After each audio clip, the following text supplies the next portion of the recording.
Traffic congestion, roads inundated, animals washed away, homes flooded. These are just a few of the reports our news center received following this afternoon's rain. Now, while it was well needed, it coughed up old problems facing the country. Our reporter Jamaica Maitland has that story.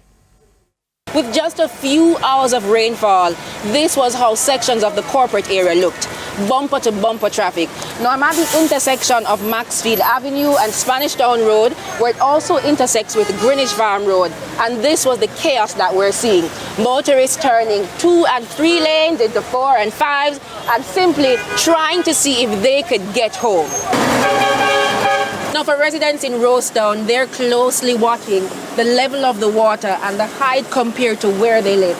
Now as you can see, the floodwaters are still rushing through the gully, but it meets a point right here where water bottles are sort of like blanketing where the water would exit through the Mother White Gully. It's only just a few more inches until the level of this water floods over on their property.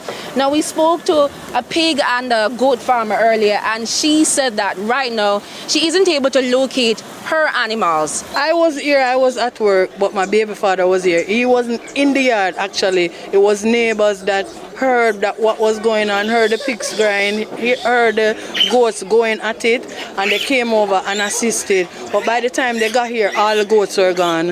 The feeding them wash away, and you see we still are trying to rescue some of the pig them.